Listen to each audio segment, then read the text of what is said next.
The noon sun cooked Copperbrush Crossing until the air itself blistered. Dust devils spiraled through the empty spaces between weathered buildings carrying the scent of horse manure and human desperation. Outside what remained of Lean Wind Church, the crowd roared with a hunger that transcended the August heat. Thomas Brennan sat his horse at the periphery watching. 61 years had taught him the anatomy of mob violence, how it started with rumor fed on fear and culminated in spectacle. The woman they dragged into the clearing embodied all three. Her wrists wore rope burns like bracelets. Dark hair, long as wet obsidian, fell across shoulders marked by rough handling and rougher days. Beneath the grime, coating her bronze skin beneath the torn fabric of what had once been decent clothing, something unbreakable persisted in the set of her jaw. She refused to lower her gaze even as the crowd's jeers crashed over her in waves.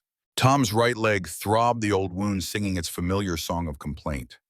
3 weeks remained before the badge, pinned to his vest, became a museum piece before Jackson Morrison's replacement arrived to claim this godforsaken territory. 3 weeks, and he'd planned to spend them in quiet obscurity, filing paperwork, and avoiding exactly this kind of situation. The universe, it seemed, had other plans. Silas Crane shoved the woman forward onto a makeshift platform, little more than stacked crates and rotting planks. The slave trader's grin revealed teeth the color of old corn, half of them missing or broken. A career built on human misery had left its mark on his face, etching cruelty into every line and hollow. Tom's hand drifted to the carved piece of wood in his coat pocket. Smooth edges worn by years of nervous handling. A sunburst pattern cut deep into cedar, the only physical remnant of a promise he'd failed to keep. The crowd pressed closer. Someone threw a stone. It struck the woman's shoulder, but she didn't flinch.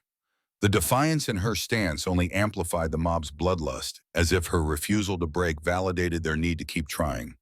Crane's voice carried across the square, practiced and theatrical. "Gentlemen, I give you prime Apache stock, young, strong, and barely broken. She'll fight you sure as sunrise, but that's half the fun." Laughter rippled through the assembly, ugly and eager. Tom dismounted his bad leg, nearly buckling under his weight. He caught himself against his horse's flank, the animal's warmth steadying him. The carved wood pressed against his palm through the fabric of his pocket. Another promise. Another failure waiting to happen. But watching the woman stand alone against the howling crowd, he recognized something in her eyes. The same look Sarah had worn in those final moments when the law Tom served had chosen a different side. When justice became whatever made powerful men feel vindicated. The bidding started. Men shouted numbers, their voices competing in a grotesque auction. Crane worked them, expertly playing their appetites against each other. The woman's expression never changed. She stared past them all as if she could see something beyond this moment, beyond this degradation to a horizon they couldn't touch. Tom stepped forward. The crowd's energy shifted, sensing new prey, or perhaps recognizing the badge he wore. Conversations died in patches, creating islands of silence that spread until only the wind spoke. He pulled the leather pouch from his belt. Silver coins clinked inside the sound, intimate and absolute in the sudden quiet. He tossed it onto the crate serving as Crane's stage. The pouch landed with a heavy thud that resonated like a judge's gavel. The crowd gasped. Crane's eyes widened, then narrowed with calculation. The woman froze, her first show of reaction since they dragged her into the sun. Crane scooped up the pouch, testing its weight. "Well now, Marshal, didn't figure you for the type." Tom said nothing. His gray eyes held steady on Crane's face, and whatever the slave trader saw there made him step back. "Enjoy your prize, Marshal, but a warning free of charge." Crane leaned close enough for Tom to smell the whiskey on his breath. "She bites." Tom walked past him to where the woman stood. Her eyes tracked his approach with the wariness of something wild that had learned the hard way about trusting humans. He pulled his knife from his belt, and her muscles tensed, preparing for violence or flight or both. Instead, he cut the ropes binding her wrists. The crowd erupted in confused anger.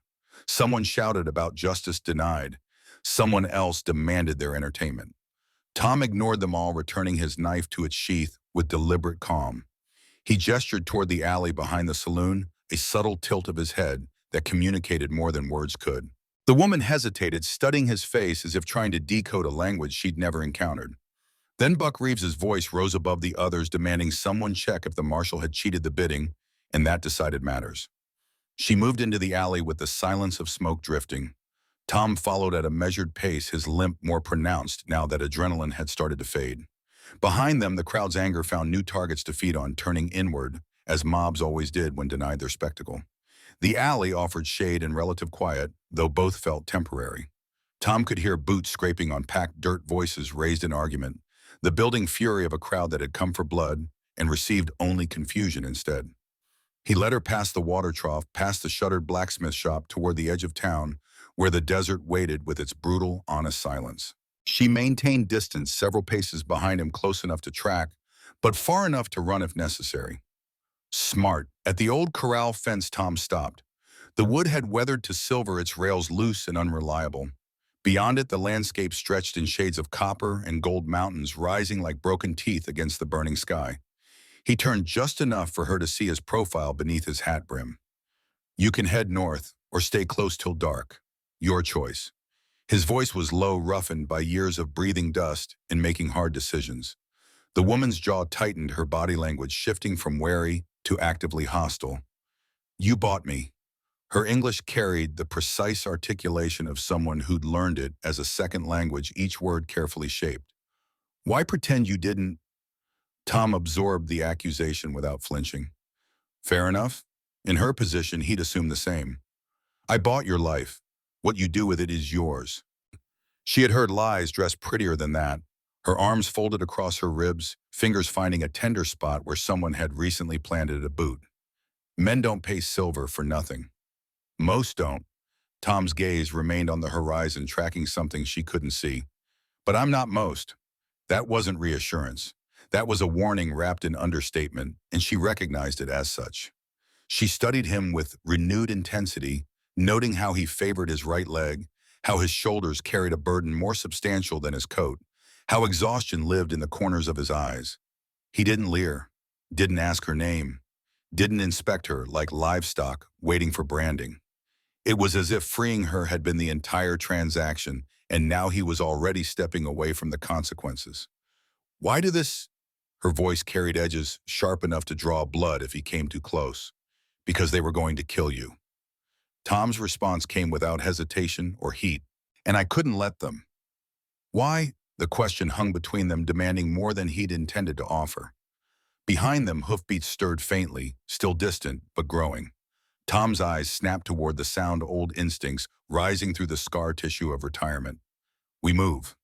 He strode ahead, heading toward the desert mule trail. This time she followed, not because she had no choice, but because she understood that whatever chased them was worse than the silence between strangers. As they crossed the first ridge, she caught him touching the piece of carved wood in his pocket, his fingers curling around it like a man clutching a wound that never healed. She didn't ask. He wouldn't answer. But she filed the detail away the way someone stores kindling in a land where fire means survival. The sun beat down on their backs as they walked, two figures diminishing into the vast copper expanse. Neither spoke. Neither looked back. The trail ahead offered no promises, only distance and the kind of heat that made rational thoughts shimmer and dissolve like mirage water. Tom set a brutal pace for a man with a limp. The woman matched him stride for stride, her breathing steady despite the climb.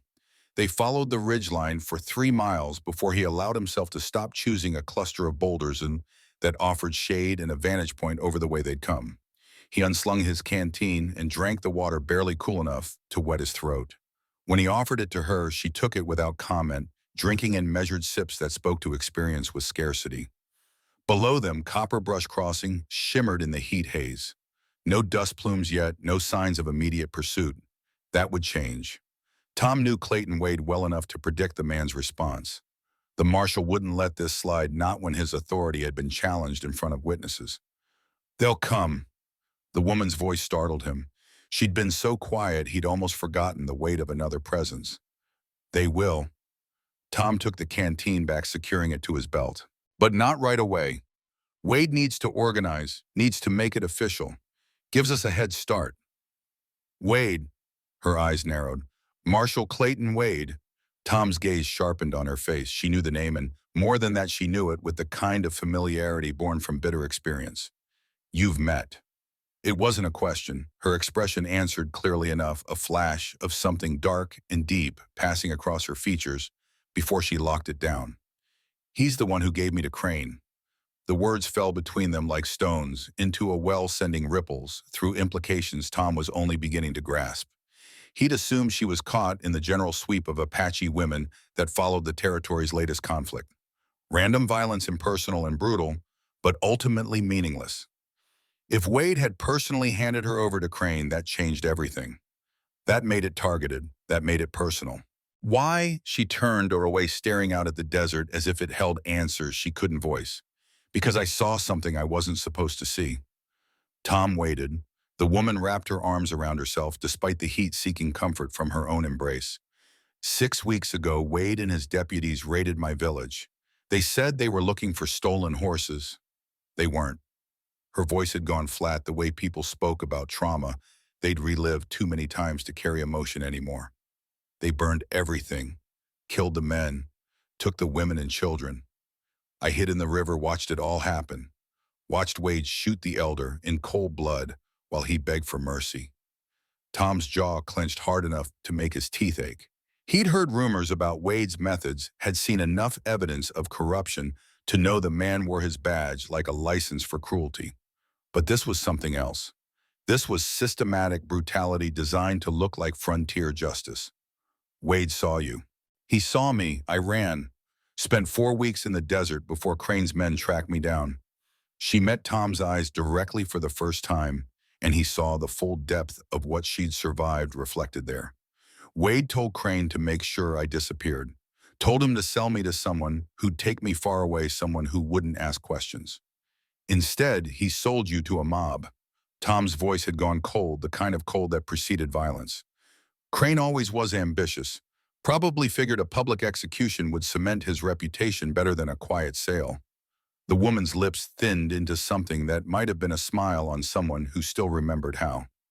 Lucky me. Tom pulled the carved wood from his pocket, turning it over in his calloused palm. The sunburst pattern caught the light, throwing tiny shadows across his weathered skin.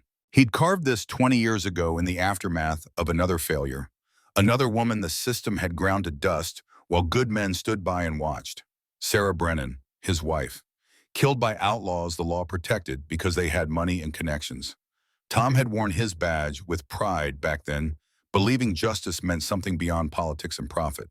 He'd learned better, learned it in the worst way possible, standing over Sarah's grave with the carved wood clutched in his fist and the taste of ashes in his mouth. He'd kept the badge anyway. Told himself he could change things from within. Spent 20 years discovering that some systems couldn't be reformed, only survived. Until today. The woman watched him, reading the pain etched into every line of his face. You've lost someone. Tom pocketed the wood without answering. Some truths didn't need speaking.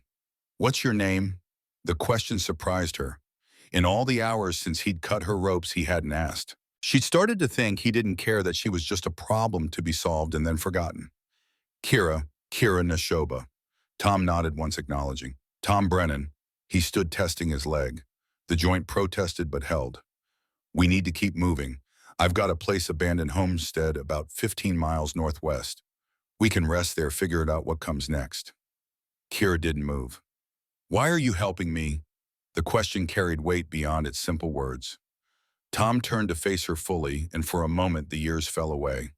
She saw not the aging marshal with the limp and the weathered face, but the young man who'd once believed badges meant something, who'd carved sunbursts into cedar as promises he couldn't keep, who'd spent 2 decades punishing himself for Sarah's death by serving a system that protected her killers. Because Wade is wrong. Tom's voice held conviction that surprised him with its strength. Because the law is supposed to protect people, not murder them. Because someone has to draw a line and say enough.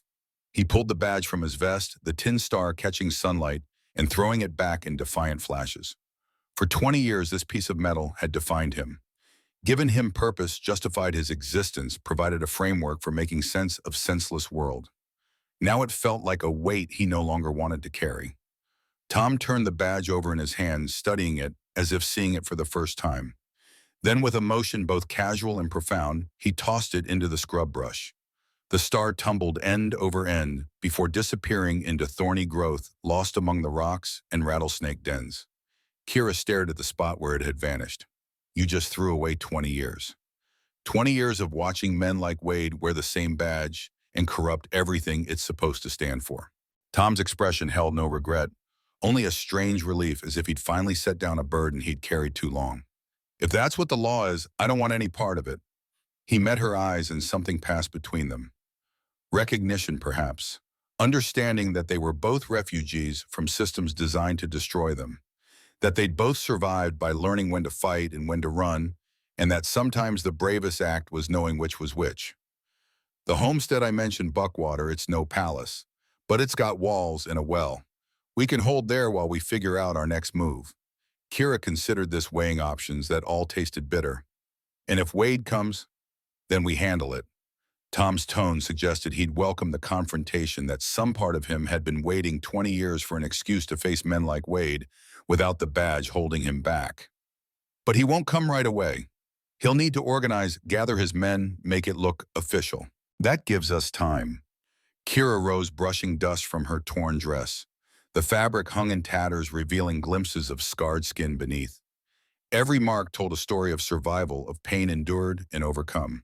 Tom found himself respecting the sheer bloody-minded persistence required to still be standing after everything she'd described. Then we should go. They descended from the ridge as the sun began its slide towards evening. The desert spread before them in shades of amber and rust, punctuated by the dark green of creosote and the white bones of long-dead things. Hawks circled overhead, riding thermals invisible to human eyes. Patient hunters, waiting for something to die in the heat. Tom led them cross-country, avoiding the established trails. Wade's men would expect them to take the obvious routes, would set up ambushes at watering holes and narrow passes.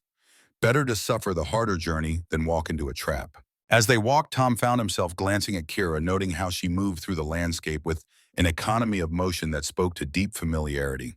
She read the terrain like a book, choosing the easiest paths without apparent thought, avoiding loose rock and hidden depressions that could turn an ankle or break a leg.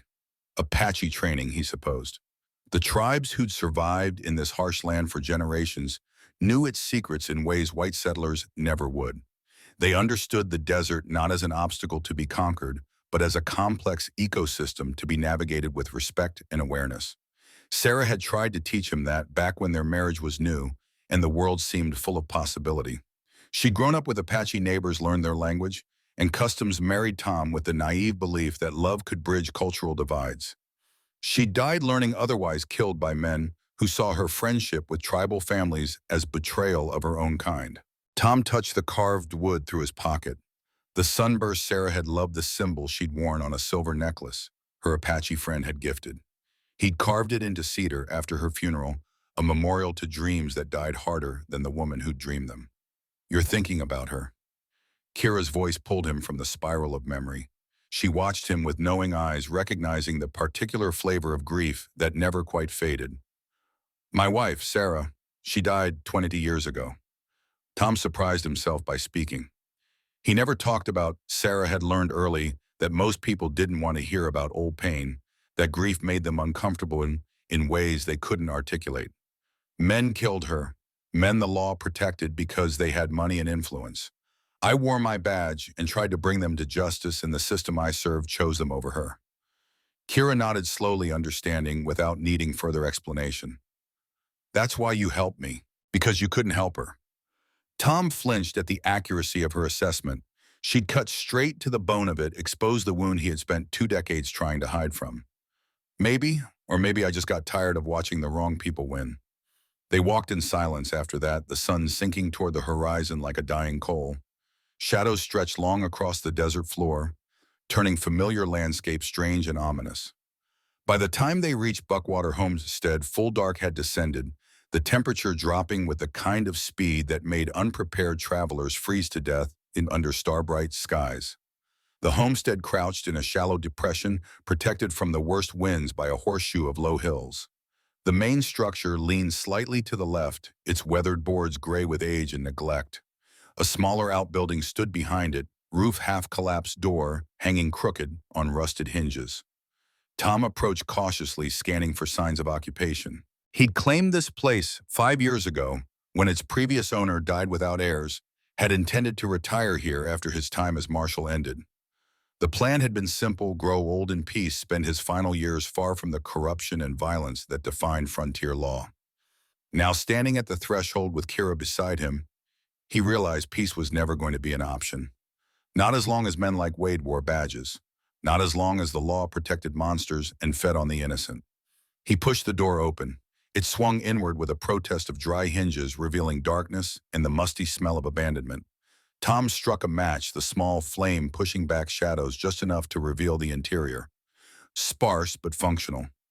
A table with two chairs, both dusty but intact. A stone fireplace, cold and empty. A pair of rooms branching off the main space, each containing a narrow bed and little else.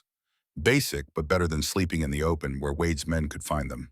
Tom lit the oil lamp on the table, adjusting the wick until warm light filled the space. Kira entered, slowly examining everything with the wariness of an animal entering unfamiliar territory.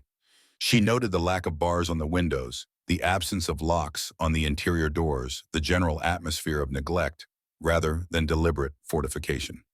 "You can take the room on the right." Tom gestured toward one of the doorways. "It's not locked, never has been." Kira turned to face him, something shifting in her expression. "Most men would lock the door to keep watch over what they bought. I didn't buy you." Tom met her gaze without blinking. "I bought time. What you do with it is your choice." She studied him for a long moment, searching for the lie, the hidden agenda. The inevitable betrayal. But Tom Brennan's weathered face held only exhaustion and a deep, bone-tired sadness that seemed as much a part of him as his limp or his gray eyes. Kira walked to the room he'd indicated, pushed the door open, found a bed with clean sheets folded at its foot, and a window that looked out on empty desert. No lock, no chain, no barrier between her and freedom, except her own uncertainty about what freedom meant when you had nowhere to go, and everyone who could help you was dead. She turned back to find Tom building a fire in the hearth, his movements practiced and efficient. He worked in silence, coaxing flame from tinder and kindling, feeding it slowly until it caught and held. The growing light painted his face in shades of amber and shadow, highlighting the lines carved by hard years and harder choices. "Why Buckwater?" Kira kept her voice neutral, seeking information rather than challenging. "Why claim this place?" Tom sat back on his heels, watching the fire take hold. "Because it's far enough from everything that matters to be forgotten. Because the well still runs clean, and the land, mean as it is, will grow enough to keep a man alive. Because I needed somewhere to disappear to when the badge finally came off." He glanced at her over his shoulder. "Seemed like a good plan at the time. Quiet retirement, nobody to bother me, nothing to do but wait for the end." "What changed?" "You." The answer came without hesitation. "Wade. Copper Brush Crossing. Watching another woman get fed to the mob while good men stood around and did nothing." He stood testing his leg, finding it mostly cooperative after the long walk. "I spent 20 years telling myself I was making a difference from inside the system. 20 years of watching that system protect men like Wade while grinding people like you and Sarah into the dirt. I'm done pretending the badge means anything worth having." Kira absorbed this, recognizing the particular flavor of disillusionment that came from having every ideal systematically destroyed by reality. She'd felt something similar watching Wade murder her village elder, seeing the casual brutality of men who believed their authority made them immune to consequence. "So what now?" Tom moved to the window, staring out at the darkness beyond. "Now we survive. Wade will come probably within a few days once he organizes his men and concocts whatever story he needs to make hunting us look legitimate. We prepare for that, make this place defensible, gather supplies, figure out escape routes if things go sideways." He turned to face her, and in the firelight, his expression carried a hardness that belied his years. "And when Wade arrives, we make him understand that some lines shouldn't be crossed, that there are still people willing to draw those lines and defend them, badge or no badge." Kira felt something shift inside her chest, a loosening of the tight knot of despair she'd carried since the raid. For weeks, she'd been alone, running and hiding and waiting to be caught. The isolation had been almost worse than the physical danger, the crushing weight of being the last survivor of something too terrible to process alone.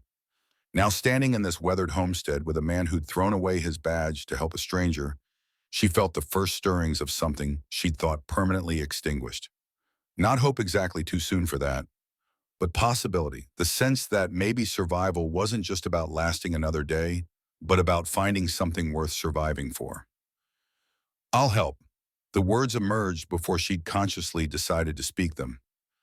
However I can, whatever you need. Tom nodded slowly, accepting her offer as the gift it was. Get some rest. Tomorrow we start preparing and it's going to be hard work.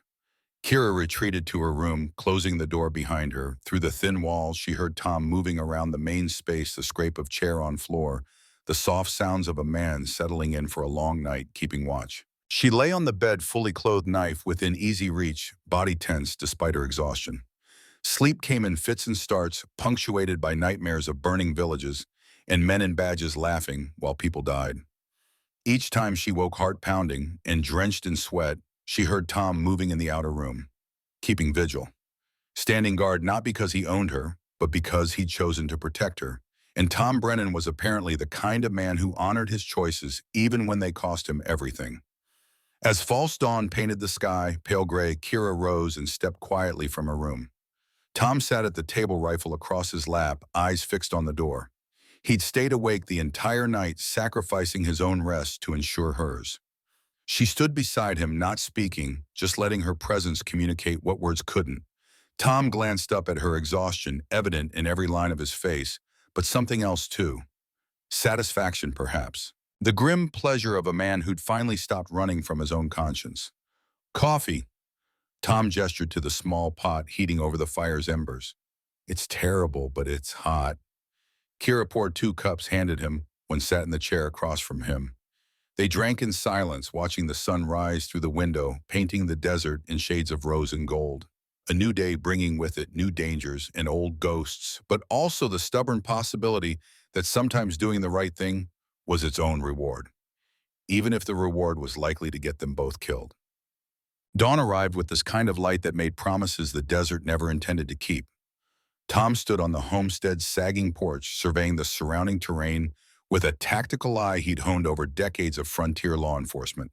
Buckwater sat in defensible terrain, the hills providing natural barriers and sightlines, but it would take work to turn it into a position they could actually hold against determined attackers. Kira emerged from the homestead carrying the rifle Tom had given her that morning. She handled it with comfortable familiarity, checking the action and sighting down the barrel, with movements that spoke to training most white settlers assumed Apache women didn't receive. You know how to use that. Tom observed without judgment, merely stating fact. My father taught me. Said girls needed to know how to fight as much as boys, maybe more, since the world was harder on women. She worked the bolt, checking that the mechanism moved smoothly. He died in Wade's raid, shot while trying to protect the children. Tom absorbed this, adding another entry to the growing ledger of reasons Clayton Wade needed to answer for his crimes. The marshal had styled himself as a frontier civilizer, bringing law and order to wild territory through force and intimidation.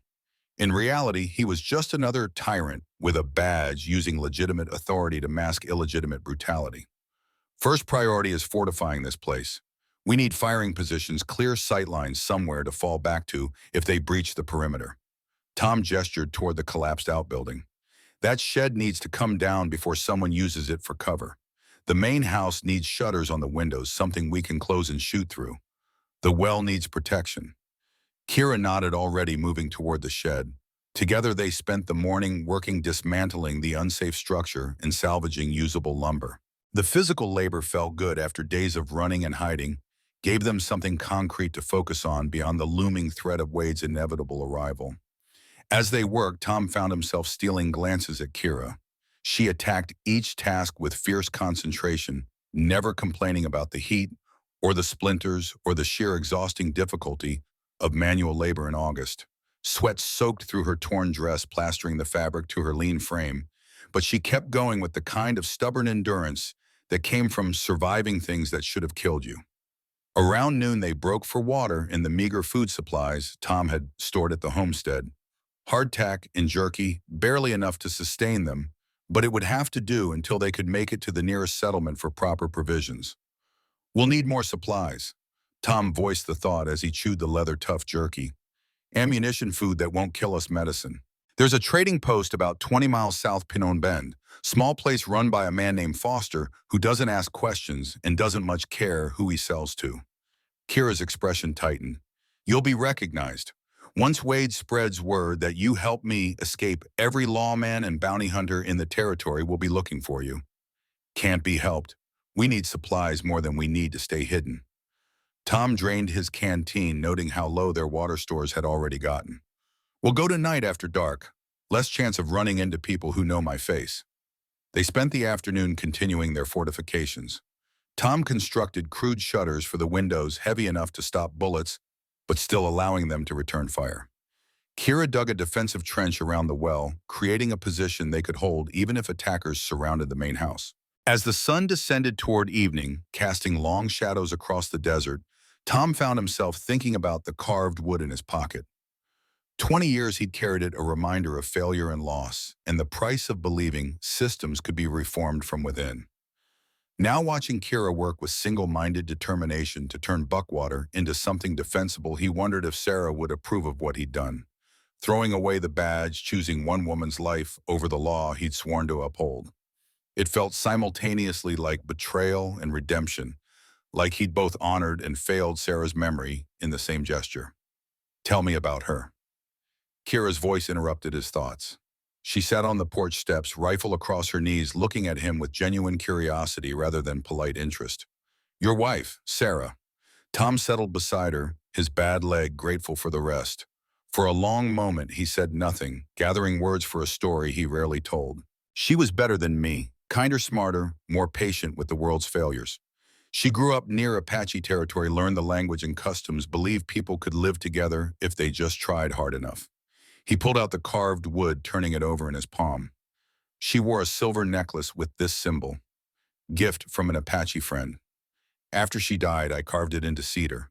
Told myself it was to remember her, but really it was punishment. Physical reminder that I'd failed her when it mattered most. Kira studied the sunburst pattern, recognizing its significance. This is sacred to my people. Represents life, light, the eternal cycle. Your wife understood that. She understood a lot of things I was too stubborn to see. That the law I served protected some people while feeding on others. That badges and guns don't make you righteous, just powerful. That sometimes the bravest thing you can do is walk away from systems that corrupt everything they touch. Tom pocketed the wood again, the gesture automatic and comforting. Took me 20 years to learn what she tried to teach me. 20 years of watching men like Wade destroy lives while hiding behind their authority. 20 years too late to save her, but maybe not too late to save someone else. Kira's hand drifted to his shoulder, a brief touch that communicated understanding beyond words. They sat in silence as darkness gathered, two damaged people bound together by shared losses and the stubborn refusal to let those losses define them entirely. When full night descended, they prepared for the journey to Phnom Bend. Tom checked his weapons, loading his rifle and pistol with movements born from decades of muscle memory. Kira did the same, her hands steady despite the danger they were riding toward. If things go wrong, Tom began, they won't. Kira's voice held conviction she didn't entirely feel. We get in, get supplies, get out. Simple. Tom wanted to believe her, wanted to trust that 20 miles of night riding wouldn't end in gunfire and blood. But he'd lived too long and seen too much to embrace optimism as anything more than a pleasant delusion.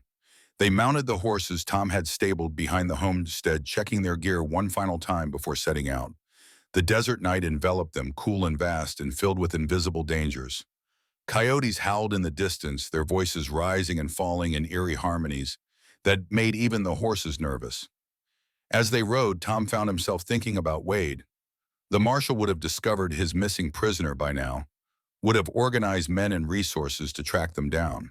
Clayton Wade wasn't the type to let challenges to his authority go unanswered, especially not when those challenges involved a witness to his crimes escaping justice. The thought should have worried Tom more than it did. Instead, he felt a strange anticipation, almost eagerness. For 20 years, he'd played by rules designed to protect men like Wade. Now, without the badge to constrain him, he could finally face the marshal on terms that didn't favor corruption and connections. If Wade came to Buckwater looking for a fight, Tom Brennan would give him one, and only one of them would walk away. Phnom Bend materialized from the darkness like a mirage made solid.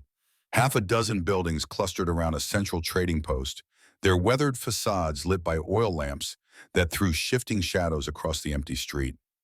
The settlement existed primarily to serve travelers on the southern route, offering basic supplies and minimal human contact in exchange for silver that asked no questions about its source. Tom and Kira approached cautiously, dismounting 100 yards out and leading their horses the final distance. The trading post's door stood open despite the late-hour yellow light spilling onto the packed dirt like an invitation or a trap. "Stay close," Tom murmured the instruction, checking that his pistol rode loose in its holster. "Foster's reliable, but other people use this place. No telling who might recognize me." They entered the trading post to find it nearly empty. Thomas Foster stood behind his counter, a heavy-set man with shrewd eyes and the kind of neutral expression that came from years of serving customers whose business was better left unexamined. He glanced up as they entered, taking in Tom's weathered face and Kira's Apache features without apparent reaction. "Marshal Brennan, been a while." Foster's greeting carried no particular warmth or hostility, just acknowledgement of a customer he had served before. "Thought you were retiring." Plans changed. Tom moved to the counter, keeping Kira in his peripheral vision. "Need supplies, ammunition, food that'll keep medicine, and discretion." Foster's expression didn't shift. "Discretion costs extra." "I've got silver." Tom produced his remaining coins, spreading them on the counter. Foster examined the money, calculating values and risk with the practiced speed of a man who'd made similar calculations 1,000 times before. "Heard interesting news from Copper Brush Crossing. Something about the marshal helping an Apache woman escape. Word is Clayton Wade's offering reward money for information." Tom's hand drifted toward his pistol, but Foster raised a calming palm. "Relax, I'm not in the business of collecting bounties. Bad for customer relations. But you should know Wade's been through here already, spreading his version of events. Says you've gone rogue, kidnapped a prisoner, need to be brought in for justice." Kira's breath hissed between her teeth, anger and fear mixing in equal measure. Tom remained still, processing this information and its implications. "How much is Wade offering?" $500 for information leading to your capture. Dead or alive, though he stressed alive for you. The woman he wants dead specifically. No trial, no questions." Foster began gathering supplies, moving through his store with efficient familiarity. "That's a lot of money for most folks around here. Enough to make even reliable people forget their principles." Tom absorbed the threat without visible reaction. $500 was serious money enough to turn friends into enemies and make strangers into bounty hunters. Wade had committed resources, which meant he considered Tom and Kira a genuine threat, rather than a minor embarrassment to be quietly handled. "Then we'll need to move faster than I planned." Tom helped Foster load supplies into sacks, checking quantities and quality with practiced eyes. "How long before Wade gets word we were here?" Foster shrugged. "Depends. I won't tell him, but somebody in Phnom Penh might have seen you ride in. You've got maybe 6 hours before word reaches Copper Brush Crossing. Another 6 before Wade can organize and ride out. 12 hours total, if you're lucky. And if we're not, then you better hope that homestead of yours is as defensible as you think." Bush Foster accepted Tom's silver, making the coins disappear with practiced sleight of hand. "For what it's worth, Marshal, most folks around here don't much care for Clayton Wade. Man's brutal even by frontier standards. You've made an enemy, but you've also earned some quiet support from people who can't say it out loud." Tom nodded his thanks, gathering their supplies. He and Kira were turning to leave when the trading post door opened again, admitting 3 men whose appearance sent ice down Tom's spine. Deputy Garrett Cole led the group, Wade's second-in-command, and a man Tom had never trusted even before today's revelations. Cole was young, ambitious, and utterly lacking in the moral constraints that kept most violent men from embracing their nature fully. Behind him came 2 others Tom didn't recognize, but their gunfighter bearing and cold eyes told him everything he needed to know about their profession. Cole froze when he saw Tom, his hand dropping to his pistol in pure reflex. The 2 gunfighters fanned out, moving to flank positions with the kind of coordination that spoke to professional teamwork. "Marshal Brennan," Cole's voice dripped false courtesy. "Funny meeting you here, and with the prisoner we've been looking for. Makes a man wonder about coincidences." Tom shifted his weight, putting himself between Kira and the deputies. His hand rested on his pistol grip, not drawing but making the threat clear. "Not a marshal anymore, Cole. Turned in my badge. What happens now is just between citizens. Cole's smile was ugly. Oh, I don't think so. You're wanted for interfering with lawful custody kidnapping and probably a dozen other charges Marshal Wade will think up. The woman's wanted for murder and escape. You're both coming back to Copper Brush Crossing in chains or over horses. Your choice. The trading post had gone silent, except for the ticking of Foster's wall clock. Tom calculated angles and odds, finding neither favorable. 3 against 1 with Kira's abilities unknown, and Foster unlikely to intervene. In a straight fight, they'd probably die here. But Tom Brennan hadn't survived 20 years of frontier law enforcement by choosing straight fights. Foster. Tom kept his eyes locked on Cole. You might want to step away from the counter. Foster moved with gratifying speed, disappearing through a back door that led to his living quarters. Smart man, Tom thought. No profit in dying for customers, no matter how sympathetically disposed toward them. This doesn't have to end bloody. Tom addressed Cole directly, pitching his voice to carry reason, even as his body prepared for violence. Wade's lying about what happened. The woman witnessed him massacre her village, saw him murder unarmed people in cold blood. He's trying to silence a witness, not enforce the law. Cole's expression didn't change. Don't care. Wade pays me, you don't. Simple economics. The gunfighter on Cole's right shifted slightly, adjusting his position for a cleaner shot. Tom tracked the movement peripherally, his mind racing through scenarios and finding precious few that ended with him and Kira walking out alive. Then Kira spoke, her voice cutting through the tension like a blade. You're Garrett Cole. I remember you. Cole's eyes narrowed. Don't know what you're talking about. You were at my village. You laughed when Wade shot the elder. You personally dragged 3 women from their homes and threw them into the wagon.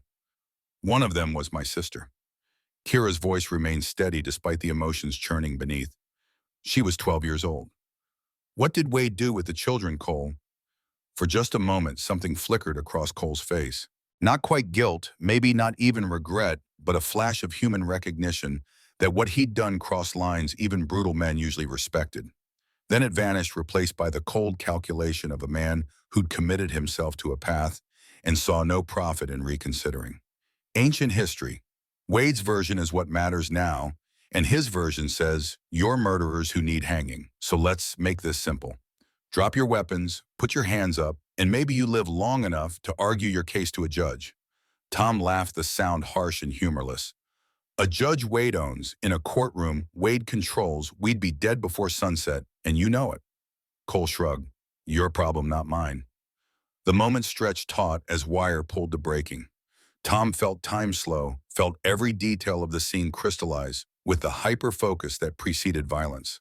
Cole's hand hovering over his pistol, the left gunfighter's weight shifting forward, the right gunfighter's eyes tracking Kira's position. The distance between them all measured in fractions of seconds and trajectories of lead. Then Foster's voice came from the doorway to his living quarters, calm and conversational. Deputy Cole, I've got a shotgun pointed at your back. Both barrels loaded with buckshot that'll cut you in half before your body hits the floor. Your friends can probably kill Marshal Brennan and the woman, but you'll be dead before they do. Now, I'm a businessman, and dead customers are bad for trade. So I'm going to suggest everyone take a breath and think about whether this fight is really worth dying for.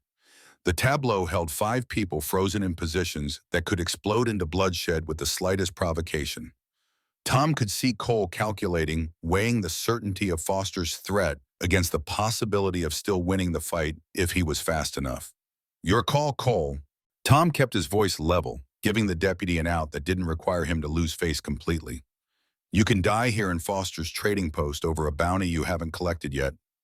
Or you can ride back to Wade, tell him you found us, but circumstances prevented immediate capture, and live to fight another day. Both sides get to walk away, regroup, try again when the odds are better. Cole's jaw worked, pride warring with survival instinct.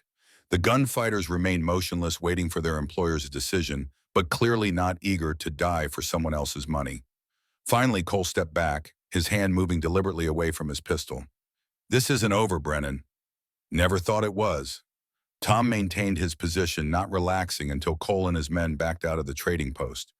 Through the window, he watched them mount their horses and ride into the darkness, moving north toward Copper Brush Crossing at a pace that suggested urgency rather than retreat. Foster emerged from his living quarters, shotgun broken open to show empty chambers. Wasn't loaded, couldn't risk actually shooting a deputy even when working for Wade. Bad for business in the long term. Tom released a breath he hadn't realized he'd been holding. Appreciate the bluff. Wasn't entirely a bluff. I'd have figured something out if shooting became necessary. Foster moved to lock his door, an unusual precaution for a man whose business relied on remaining always accessible. But you two need to leave now. Cole will be back with reinforcements, probably before dawn.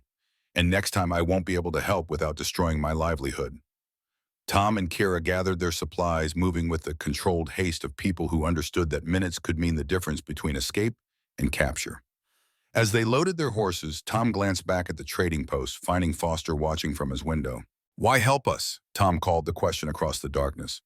Foster's answer came quietly but clear. "Because Wade's been getting away with too much for too long, and because sometimes a man has to take a stand, even if it's just a small one. Now get out of here before I change my mind." They rode hard into the night, pushing their horses to the edge of endurance. The encounter at Phnom Penh had accelerated everything, compressed their timeline from days into hours. Wade would know their location now, would be organizing a massive response, would come to Buckwater with overwhelming force, which meant the real fight was about to begin. As they rode, Tom found himself thinking about the carved wood in his pocket. 20 years of carrying Sarah's memory, 20 years of telling himself he'd learned from her death. Now finally facing a battle that would either vindicate that lesson or prove he'd learned nothing. He felt something approaching peace. Whatever happened at Buckwater, he'd made his choice. Thrown away the badge, stood up for principle over law, chosen to protect someone who deserved protection, even if the system had declared her expendable. Sarah would have approved.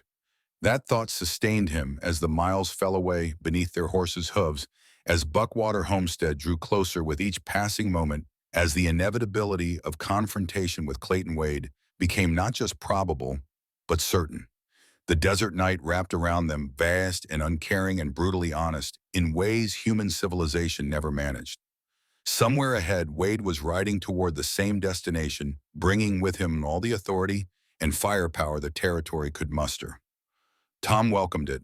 He'd spent 20 years compromising, bending, trying to work within systems designed to protect men like Wade. Now, with nothing left to lose except his life and a promise he'd made to a stranger, he could finally fight on his own terms. And God help anyone who got between Tom Brennan and the justice he'd been denied for 2 decades. They reached Buckwater as false dawn bled gray across the eastern horizon. The horses heaved beneath them, lathered and trembling from the brutal pace Tom had set. Kira slid from her saddle, first legs nearly buckling, as exhaustion caught up with adrenaline's retreat. Tom dismounted more carefully, his bad legs screaming protest. The joint had swollen during the ride, hot and tight beneath his trousers. He'd pay for pushing it so hard, but payment could wait until they weren't facing imminent death. "How long?" Kira's question came between gasps as she hauled supply sacks from her horse. "Before they arrive." Tom calculated, factoring Cole's head start, Wade's organizational requirements, the time needed to gather sufficient force for an assault on defended position. "Noon. Maybe earlier if Wade's been preparing since we left Copperbrush Crossing. He'll bring numbers, overwhelming force. Won't risk losing men to a fair fight when he can just crush us with superiority." They worked in synchronized silence, unloading supplies and leading the exhausted horses to the small corral behind the homestead. Tom checked their water reserves, finding them adequate but not abundant. A siege lasting more than 2 days would force difficult choices about rationing. As the sky lightened, revealing the defensive preparations they'd completed yesterday, Tom allowed himself a moment of grim satisfaction. The homestead wouldn't hold forever against make Wade pay in blood and time for every foot of ground gained. Kira entered the main house, moving to the window that faced north toward Copperbrush Crossing. She stood motionless, silhouetted against the growing dawn, and Tom recognized the posture of someone watching for death's approach. He moved beside her, close enough that their shoulders nearly touched. Heat radiated between them, a reminder that bodies could still seek comfort even when minds accepted probable doom. "Tell me about your village." Tom surprised himself with the request.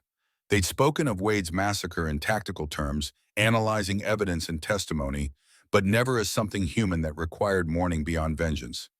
Kira's breath caught, held, released slowly. We called it Redstone Creek. Maybe 80 people when I was born, closer to 60 by the time Wade came.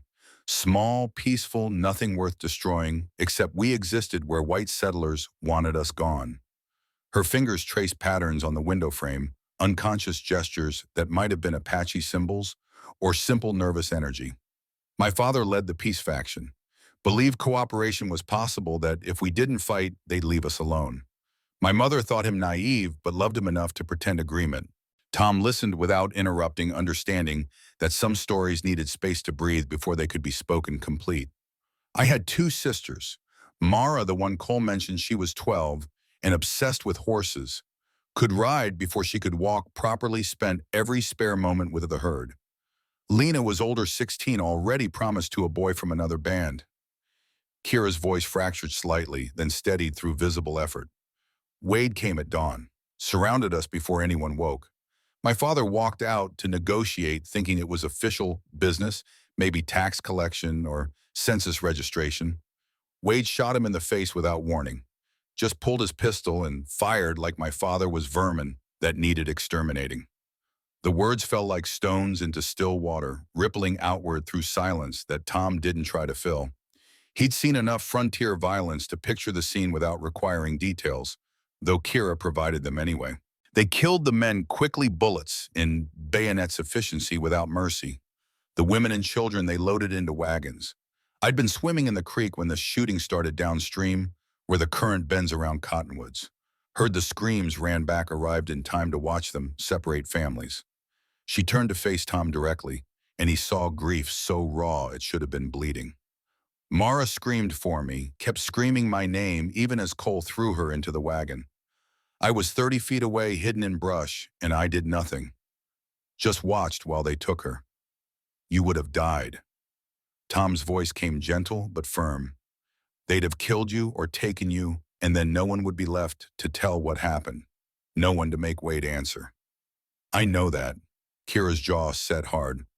Knowing doesn't stop it from tearing me apart every time I close my eyes. Doesn't stop me from hearing Mara call my name in my sleep. Tom understood that particular torture intimately. Sarah's death had haunted him the same way the memory of her final moments playing on endless loop behind his eyelids. Survivor's guilt was a wound that never fully healed, just scabbed over until something picked it raw again. What happened to the women, the children? Kira's expression went cold. All emotion locked behind walls built from necessity rather than choice. I followed the wagons for 3 days, watched Wade sell them at scattered settlements, spreading them across the territory so no one place would have enough to question the numbers or organize resistance. Mara went to a mine owner near Silver Peak, Lena to a rancher's wife who needed domestic help. She paused, gathering strength for what came next. I tried to reach Mara first. Took me 2 weeks to get there, working odd jobs for traveling money, stealing when work wasn't available. When I finally arrived at the mine, they told me she'd died. Infection from beatings, they said. No one had bothered calling a doctor for an Apache girl. Tom's hand found hers without conscious decision, fingers intertwining in a grip that communicated solidarity beyond language. Kira accepted the contact without pulling away, drawing strength from physical connection. I couldn't find Lena. The rancher had moved, taken his property with him, left no forwarding information. She's out there somewhere, if she's still around, and I have no way to reach her. Morning light spilled across the desert floor, painting familiar landscape in unfamiliar colors. Tom watched shadows retreat before the sun's advance, thinking about all the darkness that daylight never quite managed to dispel. That's why Wade wants you dead, not just because you witnessed the bushfire, but because you're tracking the survivors, building evidence that connects him to systematic human trafficking disguised as law enforcement. Kira nodded. He's been doing it for years, probably. Taking Apache women and children after raids, selling them as laborers, and worse. The massacre at Redstone Creek wasn't an aberration, just the first time someone survived to document it. Tom released her hand, moving to check his weapons with movements that helped him think through anger. Wade wasn't just corrupt, he was operating an organized criminal enterprise using his badge as cover. The scope of it staggered Tom's imagination, even as it explained why the marshal had committed such resources to hunting down one witness. We need to survive today. Tom spoke with grim determination. If Wade kills us here, the truth dies too. But if we make it through, if we can gather enough evidence and present it to territorial authorities who aren't in Wade's pocket, we might be able to stop him. That's a lot of ifs. Kira's pragmatism cut through any tendency toward optimism. And Wade's bringing overwhelming force. Two people can't hold this homestead forever, no matter how well we've fortified it. Don't need forever, just need long enough. Tom pulled out his pocket watch, checking the time. 6 hours, maybe 7, before Wade arrived in force. Not much time to prepare for a siege, but enough to make a few arrangements that might shift odds slightly less suicidal. There's a canyon about 2 miles east, narrow entrance with steep walls. If we can lure Wade's men there, we might even the numbers through terrain advantage. Kira studied him with renewed respect. You're thinking ambush. I'm thinking survival. Wade expects us to fort up here, defend the homestead like it's the Alamo. Instead, we use it as bait. Make it look occupied, draw them in, then hit them from positions they aren't expecting. The plan took shape as Tom spoke details emerging from tactical knowledge and desperate creativity. They'd need to work fast, setting up firing positions in the canyon, creating the illusion of defended homestead, timing everything perfectly, so Wade's forces committed before realizing the trap. Risky, probably insane, but better than waiting for inevitable assault on indefensible position. I'll take the canyon. Kira moved toward the door, already planning her approach. You maintain presence here, making sure anyone scouting sees activity. When they commit to the assault, signal me. I'll start the crossfire. Tom wanted to argue, wanted to keep her where he could protect her, but recognized the impulse as both impractical and insulting. Kira was a warrior, trained and capable, and their survival depended on treating her as equal partner rather than delicate charge requiring protection. 3 shots close together. That's the signal. He handed her his spare rifle and 2 boxes of ammunition. Wait for them to reach the canyon mouth, get them clustered where they can't maneuver easily, then make every shot count. Kira checked the rifle's action one final time, slinging it across her back alongside her own weapon. She gathered supplies, moving with the efficient grace of someone accustomed to traveling light and fast. At the door, she paused, turning back to face Tom. For a moment, neither spoke, the weight of possible farewell hanging heavy between them. Then Kira closed the distance, her hand reaching up to touch Tom's weathered face with surprising gentleness. If this goes wrong, if Wade gets me, don't try to rescue me. Just run. Get the evidence to someone who can use it. Make my family's deaths mean something beyond grief. Tom covered her hand with his, holding it against his cheek while his gray eyes searched hers. If this goes wrong, we both go down fighting. But it won't go wrong. We're smarter, more motivated, and we've got terrain advantage. Wade's overconfident, thinks his badge and numbers make him invincible. We're going to teach him otherwise. Kira's lips curved into something that might become a smile given time and survival. You're a good man, Tom and Brennan. Better than you think you are.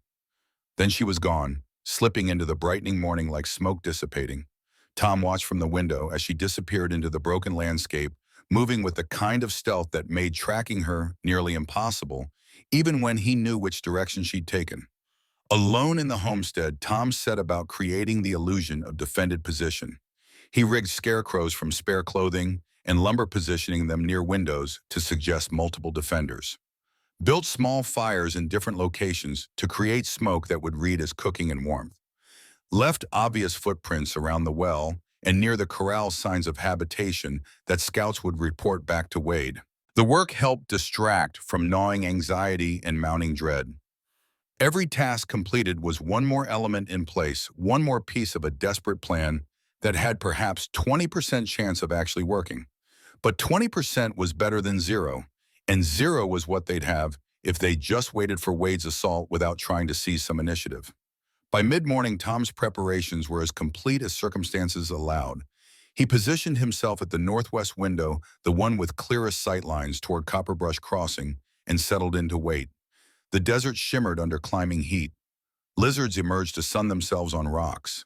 A hawk circled overhead, hunting thermals and prey in equal measure.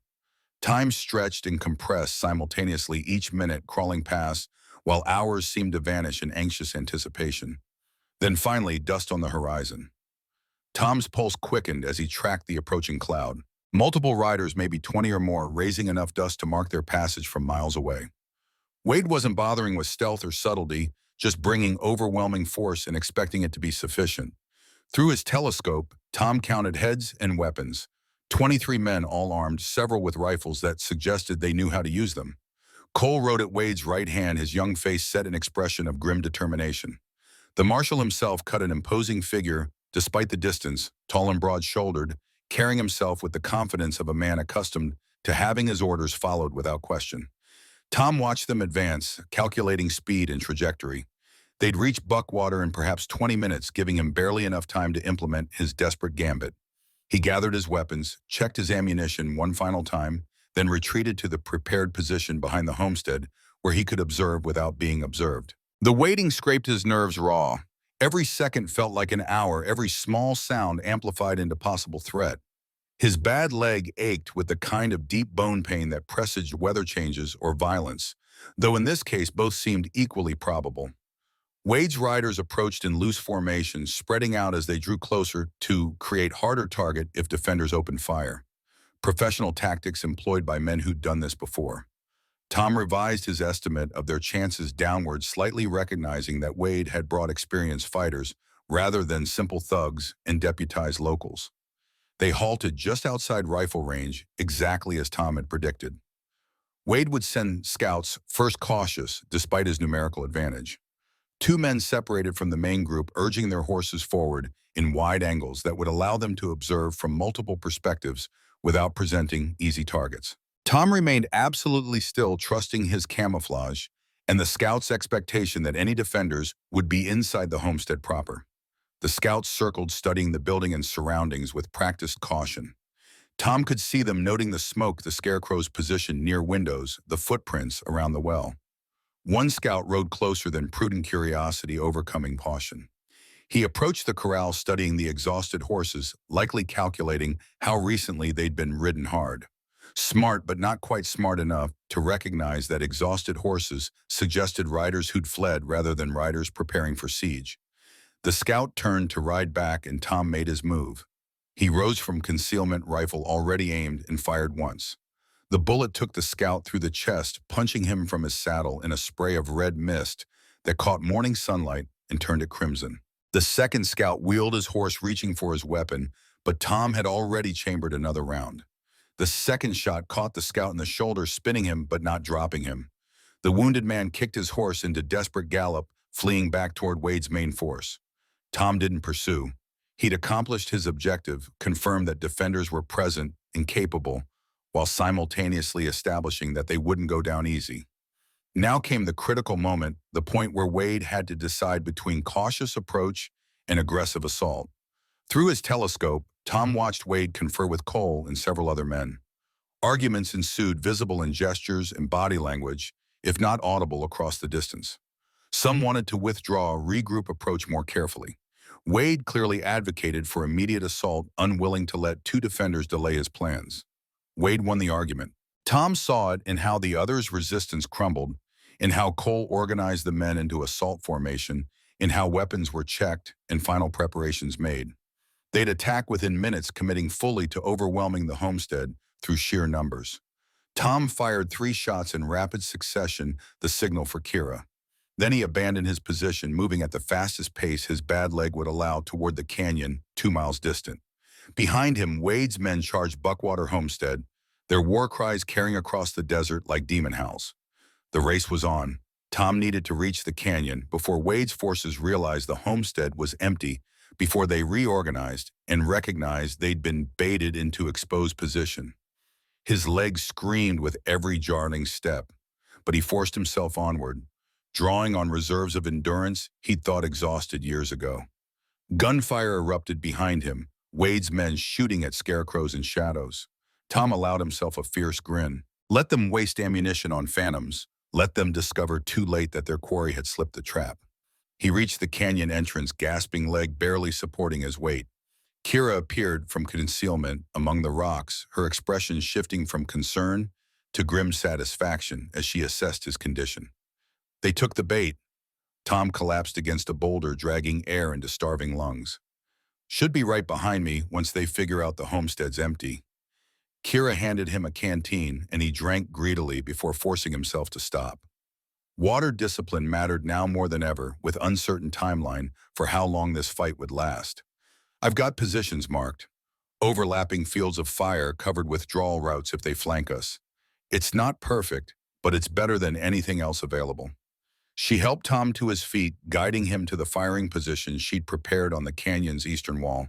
Natural rock formations provided cover and concealment, while the elevated position offered clear view of the canyon floor below. They didn't have long to wait. Within 10 minutes, Wade's riders appeared at the canyon mouth, moving more cautiously now that they understood their quarry wasn't cowering in the homestead. Cole led the advance, his rifle up and ready, scanning for threats. Tom steadied his breathing, settling his rifle against his shoulder. Beside him, Kira did the same, her movements precise and economical. They'd have one chance to make this ambush work, one opportunity to inflict casualties severe enough to break Wade's momentum and force reconsideration. Cole advanced deeper into the canyon, his men following in loose file. They were bunched too close, tactical error born from confidence in their numbers.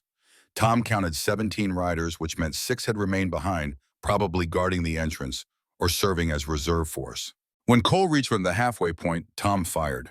The shot echoed through the canyon like thunder amplified by stone walls until it seemed to come from everywhere at once. Cole's horse screamed and collapsed, front legs shattered by Tom's bullet. The deputy threw himself clear as more shots rang out, Kira's rifle adding to the chaos. Men died in that first volley. Tom saw at least 3 fall bodies tumbling from horses or simply slumping in saddles as bullets found vital targets. Kira fired with methodical precision, each shot deliberately aimed, no wasted ammunition on panic shooting. Wade's men scattered, seeking whatever cover the canyon offered. Horses bolted in every direction, some carrying wounded riders, others trampling men who dismounted too slowly. The narrow space that had seemed like advantage for the attackers became killing ground as Tom and Kira poured fire into the confused mass below. But Wade's men were professionals, not amateurs. They recovered quickly, organizing return fire and beginning tactical withdrawal, even as casualties mounted. Cole's voice carried above the gunfire, shouting orders and coordinates, directing his men with the kind of calm competence that marked experienced combat leadership. Tom shifted targets, trying to disrupt the organized retreat, but his ammunition was running low. He'd prepared for this ambush with limited supplies, knowing he couldn't afford extended firefight. Every bullet needed to count, every shot had to serve strategic purpose beyond simple killing.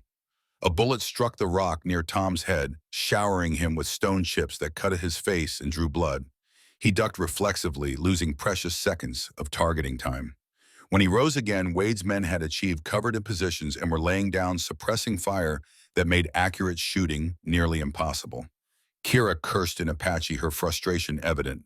They'd achieved tactical surprise and inflicted real casualties, but not enough to break Wade's force completely. The ambush was working, but not decisively, and decisive was what they needed. Then Tom saw Wade himself dismounted and taking command from position near the canyon entrance. The marshal directed fire with calm authority, pointing out Tom and Kira's positions, organizing flanking maneuvers. Even wounded and surprised, Wade remained dangerous, his tactical knowledge and leadership keeping his force cohesive when lesser commanders would have broken. Tom aimed carefully, taking extra seconds to account for distance and wind. He placed the crosshairs on Wade's chest, exhaled slowly, began the trigger squeeze. A horse suddenly reared between them, panicked by gunfire and blocking Tom's shot. By the time the animal cleared, Wade had moved to new position behind more substantial cover. The moment was lost. "We need to move." Kira's observation cut through Tom's frustration. "They're flanking left, another group moving right. Give them 5 more minutes, they'll have us surrounded." Tom assessed quickly, recognizing the truth in her tactical analysis. They'd hurt Wade's force, probably killed 5 or 6 men and wounded several more, but they hadn't broken them. And now the professionals below were doing what professionals did, adapting to circumstances and employing superior numbers to overwhelm isolated defenders. "Fall back to position 2, leapfrog pattern, you cover my movement, I'll cover yours." They withdrew in textbook fashion, taking turns providing covering fire while the other moved to new position. Wade's men pursued, but cautiously, having learned respect for their quarry's capabilities. The chase developed into running gunfight, both sides moving and shooting, neither able to gain decisive advantage. Tom's leg finally gave out halfway through the retreat. He stumbled, Went down hard, felt something tear in the joint that sent white-hot agony lancing through his entire body. He tried to rise, felt collapse back onto the stone with a groan he couldn't suppress. Kira was beside him instantly, her hands checking for bullet wounds, before recognizing the problem was older injury failing under extreme stress. "Can you walk?" Tom gritted his teeth against pain that threatened to drown rational thought. Not fast enough to matter. Bullets struck nearby Wade's men closing distance as they sensed vulnerable prey. Kira's expression cycled through fear, determination, and something deeper that Tom couldn't quite identify. "Then I'll carry you." "The hell you will. I'm twice your weight, you'd never make it." Tom pulled his pistol, checking the cylinder out of habit, even though he knew exactly how many rounds remained. "You run. I'll hold them here, buy you time to reach the next defensible position." Kira's eyes blazed with sudden fury. "I'm not leaving you to die alone." "You're not. You're surviving long enough to finish what we started. Someone has to live to tell this story, Kira. Someone has to make Wade pay for Redstone Creek and every other atrocity he's committed." Gunfire intensified as Wade's men coordinated their approach. Tom could hear Cole's voice directing the Asolate professional and relentless. They had perhaps 30 seconds before being overrun, maybe less. Kira's hand found Tom's fingers intertwined. There has to be another way. Tom wanted to believe her, wanted to think some miraculous escape route existed that would save them both. But he'd lived too long and seen too much to embrace comforting delusions. His leg was destroyed, slowing them to crawl when they needed to sprint. If Kira stayed, they'd both die. If she ran now, one of them might survive to continue the fight. "Go." Tom squeezed her hand once hard, then released it. "Run like hell and don't look back. Find someone who can use the evidence against Wade. Make my death count for something." Tears tracked through dust on Kira's face, but she was already moving, recognizing that arguing wasted the precious seconds Tom's sacrifice would buy. She disappeared into the canyon's broken terrain, and Tom felt something inside his chest crack and shatter like glass under hammer blow. Then Wade's men were on him, and there was no more time for grief or regret or anything beyond the immediate mathematics of survival measured in bullets and seconds. Tom's first shot took the leading attacker through the throat, the man's surprised expression almost comical as he realized dying was something that happened to him personally rather than abstract concept affecting other people. The second shot missed, ricocheting off stone with a whine that sounded like accusation. The third shot caught another attacker in the leg, dropping him, but not killing him. Return fire forced Tom to cover bullets singing past close enough to feel their passage. He changed position, crawling behind different boulder, trying to maximize the terrain advantage, even as his ruined leg dragged uselessly behind him. "Brennan," Wade's voice carried across the killing ground, surprisingly close. "You're trapped and wounded. Surrender now, I'll make it quick. Keep fighting and I'll make sure you take hours to die." Tom laughed, the sound harsh and defiant. "Come and get me, Wade. Let's see if your badge stops bullets any better than conscience stopped you from murdering children." Silence stretched, broken only by the desert wind and distant sound of Kira's flight growing fainter. Tom used the moment to assess his ammunition. 3 rounds in the pistol, 2 in his backup weapon, 1 last rifle cartridge. 7 bullets against at least a dozen armed men. The arithmetic was simple and brutal, but 7 bullets could do a lot of damage if placed correctly. Tom had been shooting since childhood, had spent his adult life in situations where marksmanship meant difference between life and death. If these were his last shots, he'd make them legendary. Wade's men advanced in coordinated rush, trying to overwhelm Tom's position through speed and numbers. Tom fired 3 times in rapid succession, each shot deliberate, and aimed each bullet finding flesh and bone.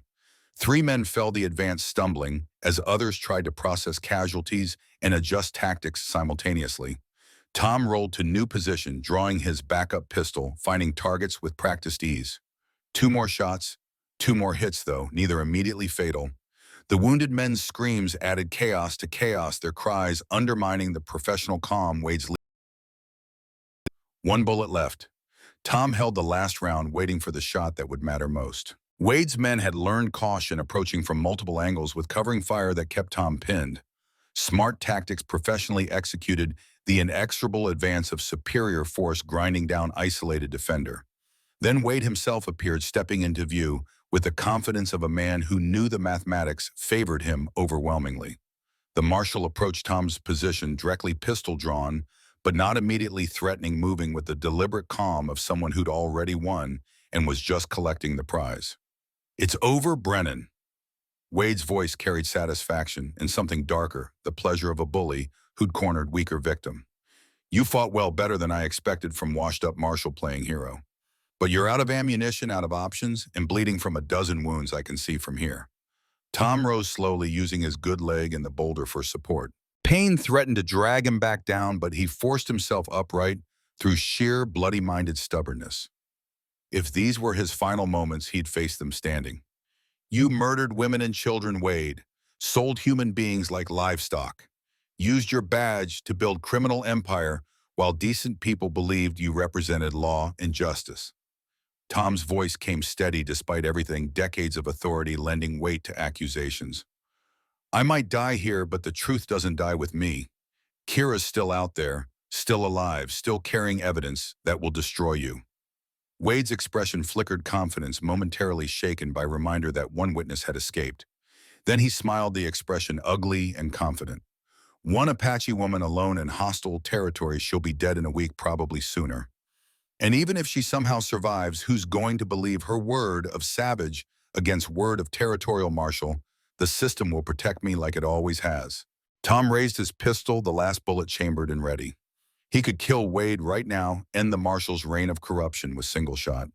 But Wade's men would kill Tom immediately after, and then they'd hunt Kira with renewed determination. Better to keep Wade alive, distracted, focused on Tom rather than pursuit. Maybe. Or maybe this time will be different. Maybe one survivor telling truth is enough to crack the foundation of lies you've built. Maybe decent people exist who'll listen and act once they understand what you've done. Tom lowered his pistol, setting it on the boulder beside him. "Surrender, at least temporarily, to buy Kira more time to reach safety. I'm done fighting, but before you kill me, I want to know why. Why Redstone Creek? What did those people do that justified massacre?" Wade holstered his own weapon, confident now that Tom posed no immediate threat. "Nothing. That's the beauty of it. They did absolutely nothing wrong, just existed where railroad speculators wanted right-of-way. Company offered me $10,000 to clear the land, make sure no tribal claims complicated the survey. So I cleared it." The casual admission of mass murder, delivered in tone, discussing business transaction, made Tom's blood run cold.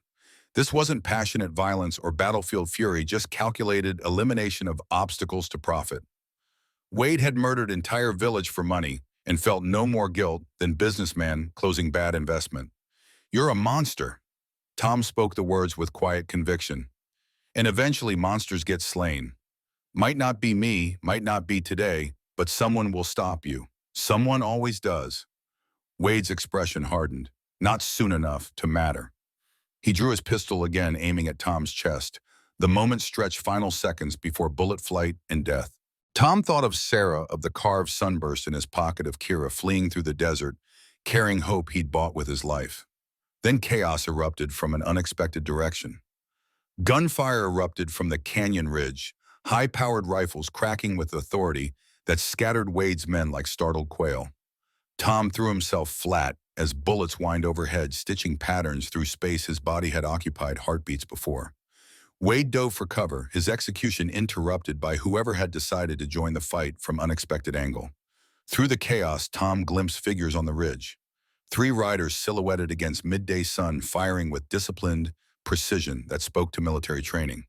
They weren't shooting to kill Wade's men, Tom realized, but to drive them back, create confusion and opportunity. One of Wade's deputies took a bullet through the shoulder, spinning him around before he collapsed. Another lost his hat to a shot that must have missed his skull by inches. The marshal's remaining men scattered, seeking cover and returning fire, even as they retreated from the suddenly lethal canyon. Wade himself remained pinned behind boulder, perhaps 20 feet from Tom's position, his tactical situation transformed from victor, claiming prize, to survivor, hoping to escape with life intact. The marshal's face twisted with rage and calculation, already planning retribution, even as present disaster unfolded. The mysterious riders maintained fire for perhaps 2 minutes, then withdrew as suddenly as they'd appeared. Their departure left ringing silence, broken only by moans of wounded and nervous whinnying of scattered horses. Wade's force had been shattered, reduced from coordinated assault team to collection of frightened individuals concerned primarily with personal survival. Tom seized the moment. He grabbed his pistol, used the boulder to lever himself upright, despite his ruined leg, and began the agonizing process of retreating before Wade recovered enough to reorganize. Every movement sent lightning through his knee, white-hot pain that threatened to steal consciousness. He bit down on a scream tasting blood, where teeth cut inner cheek, forcing himself to keep moving. A hand caught his arm, steadying him. Tom's head snapped around, expecting enemy finding, instead a weathered face beneath wide-brimmed hat. The man was perhaps 50, lean and hard as jerky, with eyes that had seen their share of violence and learned to live with the memories. "Easy, Marshal. We're friends." The stranger's voice carried the flattened vowels of Texas softened by years spent elsewhere. "Name's Marcus Quinn. Used to ride with your wife's family back before the wars made families impossible luxuries." Tom's exhausted mind struggled to process this information. Sarah's family had been scattered by the conflicts that preceded his marriage, most killed or driven away by same forces that eventually murdered her. He'd thought them all dead or disappeared beyond finding. Sarah's gone. 20 years now. Tom kept his voice neutral, unwilling to trust apparent rescue until he understood its price. "I know. Heard about it even down in Mexico where I was hiding from arrest warrants and bad memories. Heard Clayton Wade had a hand in protecting the men who killed her too. Heard a lot of things over the years that made me sick. I wasn't here to help." Quinn supported Tom's weight with surprising strength for his wiry frame, helping him navigate broken terrain toward where the other two riders waited with horses. When word reached me that Sarah's widower had finally grown spine enough to throw away his badge and stand up to Wade, I figured maybe I owed it to her memory to ride north and see if I could help even things up a bit. They reached the horses and Tom recognized one of Quinn's companions. Red Calloway, an old cavalry scout he'd served with briefly during his early marshal days. The man had gone rogue after some dispute with command, disappeared into territories where law didn't reach and questions weren't welcome. The third rider remained unknown, younger than the others, with the careful neutrality of someone accustomed to riding with dangerous company. "Red," Tom acknowledged the scout with brief nod. "Thought you were dead or in prison." "Little of both, actually." Red's voice carried the dry humor Tom remembered. "Spent 5 years in territorial lockup for crimes I definitely committed. Got out discovered I'd developed strong opinions about men who used badges to justify brutality. When Marcus said he was heading north to settle old debts involving Sarah Brennan, I tagged along for the entertainment." The third rider dismounted, offering his hand. "James Whitmore. Don't have the history with you, these gentlemen claim, but I've got my own reasons for wanting Wade taken down several notches. He killed my brother 2 years back, covered it up as bandit attack. I've been waiting for opportunity to make him pay." Tom absorbed this information, his tactical mind already calculating what 3 experienced fighters added to his and Kira's chances. Not good odds even with reinforcements, but better than the certain death he'd been facing moments ago. "Kira," Tom spoke urgently despite exhaustion. "Apache woman fled east maybe 15 minutes ago. She's alone wounded from the fight, doesn't know you're friendly. If she sees riders coming, she'll assume they're Wade's men and keep running or try to fight." Quinn was already moving, swinging into his saddle with fluid grace. "Red, take Tom back to wherever he's been staging from. James, you're with me. We'll find the woman, bring her back safe." They departed at gallop, leaving Red to manage Tom in the aftermath. The scout helped Tom mount a spare horse, the movement sending fresh agony through his damaged leg. Tom gritted his teeth, refusing to acknowledge pain that served no purpose beyond distraction. "Where to?" Red's question came practical and direct. "Buckwater Homestead, about 3 miles northwest. Not much to recommend it, but it's got walls and water." They rode slowly, accounting for Tom's injuries and the need to avoid Wade's scattered men. Behind them, the canyon held its wounded and dead temporary memorial to the day's violence. Tom didn't look back. Forward motion mattered now, not dwelling on bodies that wouldn't be any less dead for being mourned. The ride to Buckwater scraped Tom's endurance raw. Every jolt translated directly to his knee, each bounce threatening to tear loose the damaged joint entirely. He focused on breathing, on staying conscious, on not falling from the saddle like some greenhorn who'd never sat a horse before. Red maintained stream of quiet conversation, filling silence with observations and questions that helped keep Tom engaged. Wade's operation bigger than most folks realize. He's got connections throughout the territory, judges and businessmen who profit from his methods. Taking him down means taking on entire corrupt system he represents. Tom nodded, conserving energy for staying upright. Started figuring that out. He mentioned railroad speculators paying for massacres, companies buying and selling human beings like livestock. This isn't just one bad marshal, it's organized crime using law enforcement as cover. That's why he can't let you and the woman live. You're not just witnesses to specific crimes, you represent existential threat to profitable enterprise. Wade will throw everything he has at eliminating that threat because if he doesn't, his entire operation collapses. They reached Buckwater as afternoon heat peaked. The homestead looked exactly as Tom had left it, scarecrows still positioned near windows, smoke from banked fires creating illusion of occupation. Wade's forces had clearly reached the place, discovered the deception, then pursued into the canyon where ambush awaited. Red helped Tom dismount, supporting his weight as they entered the main house. Tom collapsed onto the nearest chair, leg extended and throbbing with each heartbeat. The scout fetched water and medical supplies from Tom's stores, moving with efficient familiarity through tasks learned from long experience patching wounded after battles. "Let me see that knee." Red crouched beside Tom's chair, knife already out to cut away trouser leg. Tom didn't argue, too exhausted to pretend stoicism mattered more than treatment. The scout worked quickly, exposing joint that had swollen to nearly twice normal size, purple bruising spreading like ink through water. "That's torn bad.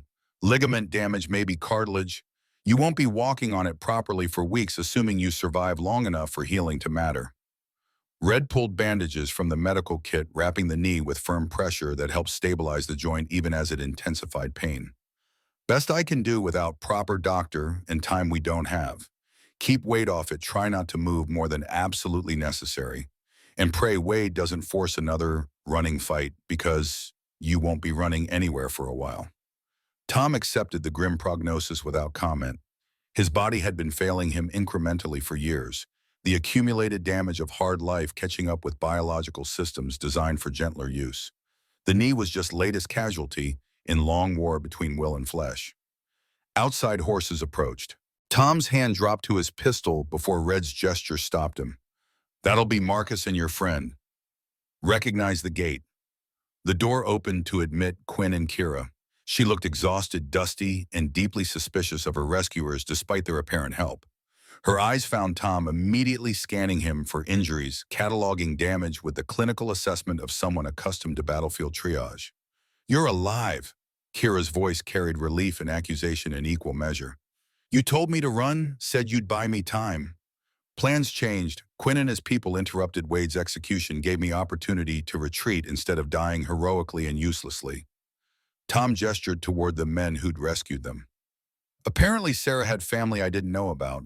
Family with convenient timing and tactical competence." Kira studied Quinn with the wariness of someone who'd learned that apparent allies often proved otherwise. The older man met her gaze steadily, making no move to appear less dangerous than he obviously was. "Sarah was my cousin. Her mother and mine were sisters back before the territories broke families apart through violence and distance. I wasn't here when she died, was busy in Mexico, avoiding consequences of youthful indiscretion involving stolen horses and territorial judges with limited sense of humor." Quinn settled into a chair, every movement suggesting coiled readiness despite relaxed posture. "When I heard about her death, heard how the system protected her killers, while her husband tried to work within rules that only applied to convenient people, I wanted to come back. But I had my own problems, my own warrants, my own reasons to stay disappeared." He pulled a worn photograph from his vest pocket, passing it to Kira. The image showed young woman with Sarah's eyes and Quinn's sharp cheekbones, caught in moment of genuine laughter. Kira studied it, seeing the family resemblance Tom had initially missed. "Then about 2 months ago, I heard rumors. Marshall up north had helped an Apache woman escape mob justice, thrown away. His badge gone rogue against Clayton Wade. Took me a while to confirm it was Tom, longer to gather people willing to ride into a situation likely to get us killed. But Sarah deserved better than what she got, and maybe helping Tom finish what she started is my way of settling that particular debt. Kira returned the photograph, her expression softening incrementally. Wade massacred my village, sold survivors into slavery disguised as domestic service. He's planning to do it again, has already scouted 3 more Apache settlements for potential raids. This isn't about one woman escaping justice. It's about stopping industrial-scale human trafficking operation. Quinn's eyes harden. Then we're on the same side. Wade's corruption reaches beyond individual crimes into systematic evil. Stopping him serves justice for Sarah, for your village, and for every other victim his operation has created. James Whitmore moved to the window, scanning the landscape with professional paranoia. Wade's regrouping. His men scattered after our surprise attack, but he'll pull them back together, organize proper assault. We've got maybe 6 hours before he returns with overwhelming force. Red joined him at the window. 6 hours to prepare defense, gather supplies, or run like hell towards somewhere more defensible. Buckwater's got advantages but won't hold against determined siege. Tom forced himself to think tactically despite exhaustion and pain. Buckwater was compromised, its location known, and its defenses inadequate against the force Wade could marshal. Staying meant death, running meant exposing themselves during flight, and neither option appealed. There's a third option. All eyes turned to Tom as he gathered his thoughts. We've been playing defense, reacting to Wade's moves. Time to shift initiative. Wade's strength is numbers and organization, but those advantages require coordination and communication. What if we disrupt that, hit his supply lines, eliminate his scouts, make him fight on terrain and terms that favor us rather than him? Quinn's expression shifted to approval. Guerrilla tactics. Hit and fade never give him chance to bring superior force to bear. We've got mobility, local knowledge, and motivation that exceeds his hired gun's willingness to die for pay. Exactly. Wade's operating criminal enterprise under cover of legitimate law enforcement. That enterprise requires infrastructure, supply chains, communication networks. We attack the infrastructure, make operating costs exceed profit margins, force him to choose between continuing and cutting losses. Kira moved closer, studying Tom with renewed interest. You're talking about campaign, not just surviving until rescue arrives. You want to actually take Wade down, destroy his entire operation. Tom met her gaze directly. Sarah died because I tried to work within system that protected her killers. Your village died because Wade knew the system would protect him regardless of crimes committed. How many more people die if we just run?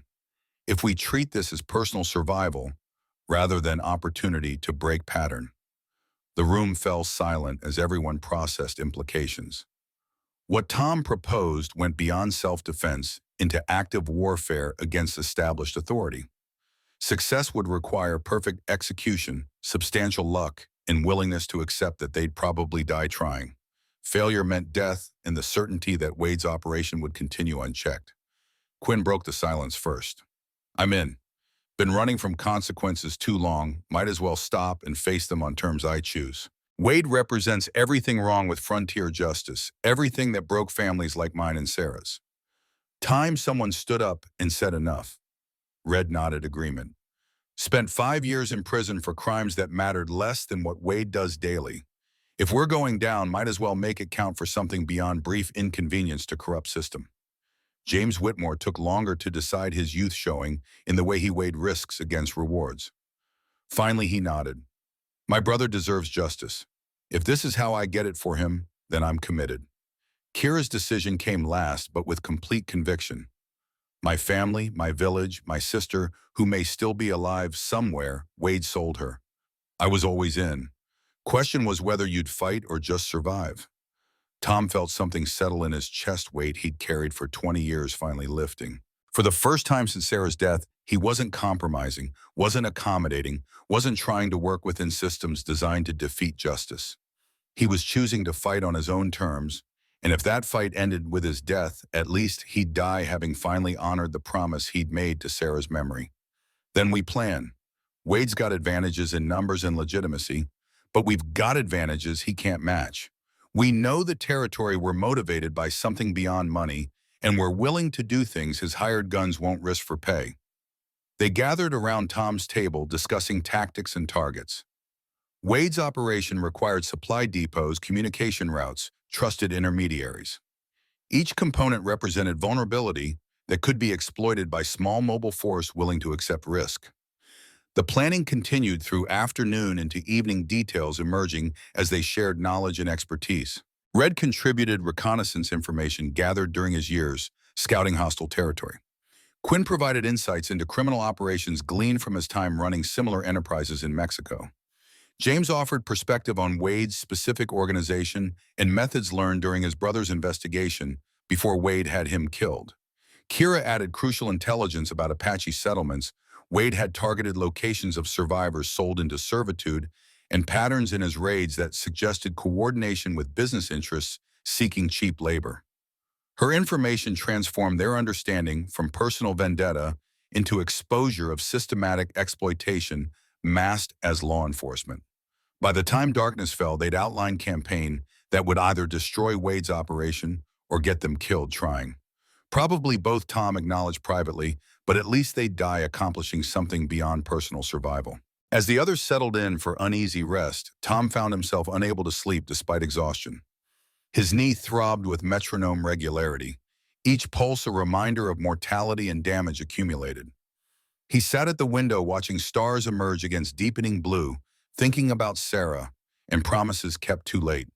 Kira appeared beside him, moving silently despite the creaking floorboards. She settled into the adjacent chair, not speaking, just sharing the quiet darkness. "Tell me about the carving." Her request surprised Tom. The carved wood still rested in his pocket untouched during the day's chaos. He pulled it free, turning it over in his palm as he'd done countless times before. Sarah wore silver necklace with this symbol, gift from Apache friend who taught her the language and customs. After Sarah died, I carved it into cedar as memorial. Told myself it would help me remember, help me honor her. Tom traced the sunburst pattern with his thumb. But really it was punishment. Physical reminder that I'd failed to protect her, failed to bring her killers to justice, failed to be the man she deserved. Kira took the carving, gently studying it in the starlight filtering through the window. "This symbol is sacred to my people. Represents the sun's journey, the cycle of life and renewal, the truth that light always returns even after darkest night. Your wife understood that even if you couldn't see it yet." She returned the carving to Tom's palm, her fingers lingering briefly on his weathered skin. "Sarah's death wasn't your failure. You were one man fighting an entire system designed to protect people like her killers. But you've spent 20 years punishing yourself for not being able to defeat that system alone. I wore the badge, served the system, told myself I was making difference from within. But all I was doing was providing cover for men like Wade, making the corruption seem legitimate by serving alongside it." Tom's voice carried bitterness accumulated across decades. "If I'd thrown away the badge 20 years ago, if I'd chosen direct action over working within rules that only applied to convenient people, maybe others would have followed. Maybe Wade would have faced consequences before he built empire on human suffering." Kira's hand found his shoulder grip firm and grounding. "Or maybe you'd have died alone fighting unwinnable battle, and Wade would still be operating with no one even aware of his crimes. You can't know what would have happened if you'd made different choices. You can only decide what you do with choices available now." Tom absorbed her words, recognizing truth in them, even as his guilt resisted comfort. 20 years of self-recrimination couldn't be dismissed with single conversation, but perhaps they could be set aside long enough to focus on present rather than unchangeable past. "Thank you." Tom spoke quietly, the words encompassing more than simple gratitude. "For reminding me that this fight matters beyond my personal redemption. For choosing to stand even when running would be safer." Kira smiled, the expression transforming her face into something softer than the hardened warrior Tom had grown accustomed to seeing. "We're in this together now. Whatever happens, we face it as partners rather than individuals trying to survive alone." They sat in comfortable silence as the night deepened. Outside, coyotes sang their eternal chorus, and somewhere in the distance, Wade was planning his next move. But inside Buckwater Homestead, 5 people who'd been strangers or enemies now shared purpose that transcended their individual grievances. Come morning, they'd begin the campaign to destroy Wade's operation. They'd attack his supply lines, eliminate his scouts, make him understand that some lines couldn't be crossed without consequence. They'd probably die trying, but at least they'd die fighting for something beyond survival. And sometimes Tom thought that was enough. He woke before dawn to find Quinn already up cleaning weapons with methodical care. The older man glanced up as Tom stirred, acknowledging consciousness with brief nod. Wade hit Pinon Bend last night, burned Foster's trading post to the ground, killed 3 people who couldn't or wouldn't provide information about our location. He's making examples terrorizing anyone who might help us. Tom absorbed this information with grim resignation. Wade was escalating, transitioning from manhunt to scorched earth campaign designed to isolate them from any potential support. The marshal understood that guerrilla warfare required sympathetic population providing supplies and intelligence. Eliminate that support through terror, and guerrillas became isolated bands waiting to be hunted down. Foster got out before the fire spread. He's angry enough to join us, but smart enough to know visible association would just paint target on his back. He'll provide intelligence when possible, but nothing that links directly back to him. Quinn set aside the weapon he'd been cleaning, starting on another with same methodical attention. Wade's also put bounties on all of us.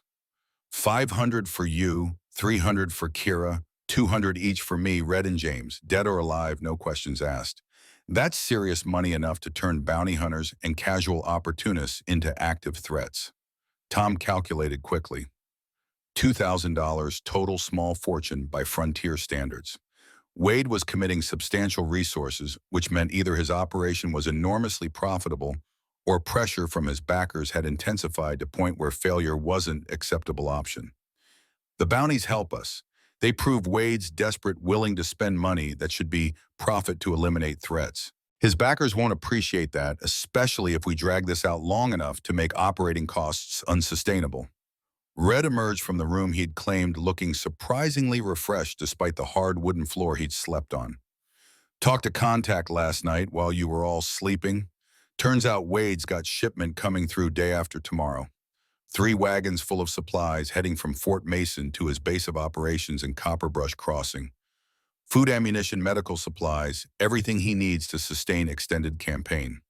Tom's interest sharpened. How well guarded? 6 men, maybe 8. Professional escorts, but not military quality. Wade's paying them standard security rates, which means their loyalty extends exactly as far as their paycheck and no further. Quinn leaned forward, already seeing the tactical opportunity.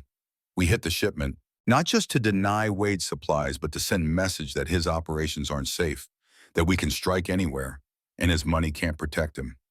James joined the planning, his youthful energy infectious. More than message. We take the supplies, use them to sustain ourselves, and whoever else might be willing to oppose Wade, turn his own logistics against him. They spent the morning refining their plan. The shipment would follow established route through narrow canyon, approximately 40 miles south. The terrain favored ambush, with multiple positions offering cover and clear sightlines. Wade's guards would be expecting routine escort duty, not coordinated attack from prepared positions. Kira insisted on participating, despite Tom's concerns about her recent injuries. She'd been shot during yesterday's canyon fight flesh wound across her ribs that had bled freely before Red patched it. The scout had pronounced her fit for light duty, but ambushing armed convoy didn't qualify as light. I'm going. Kira's tone brooked no argument. My people died for Wade's profit. If hitting his supply lines helps destroy his operation, then I'm participating regardless of your concerns about my health. Tom recognized the futility of arguing with someone whose determination matched his own. Instead, he focused on planning that maximized their advantages while minimizing exposure to Wade's guards. They departed Buckwater that afternoon, moving separately to avoid presenting obvious target if Wade had scouts monitoring their movements. Tom rode with Red, his damaged knee making mounted travel agonizing but necessary. The others spread out along different routes, planning to converge at the ambush site after dark. The ride gave Tom time to think about what they were attempting. Hitting Wade's supply convoy was direct assault on his operation escalation that couldn't be walked back or negotiated. Once they attacked, they'd be committed to campaign that would end either with Wade destroyed or all of them dead. No middle ground existed. No compromise that would let both sides retreat with dignity intact. This was fight to finish, and Tom had stopped lying to himself about which outcome seemed more probable. Red seemed to read his thoughts. Having second thoughts, having all the thoughts, second, third, fourth, trying to figure out if there was better way that doesn't involve probably dying in Desert Canyon, fighting guards who don't even understand what Wade's done. There isn't. Red spoke with conviction earned from years navigating moral complexity of frontier violence.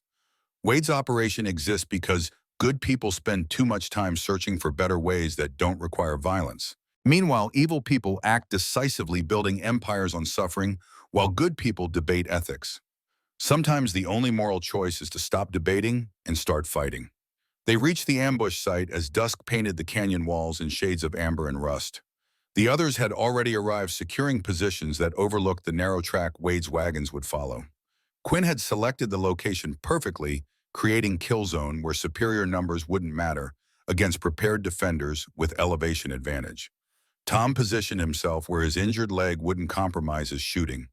From his vantage point, he could cover the entire canyon floor, providing suppressing fire if guards attempted organized resistance.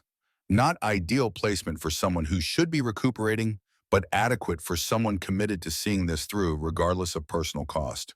Night fell, bringing cold that made Tom's knee ache worse than the day's heat had. He wrapped himself in blanket and settled in to weight rifle across his lap, mind wandering through memories of choices made and opportunities lost. Sarah would have approved of this, Tom thought.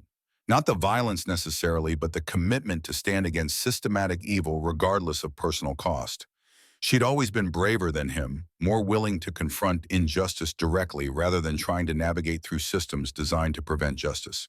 He'd spent 20 years learning what she'd understood instinctively. Some systems couldn't be reformed because they weren't broken, they were functioning exactly as designed.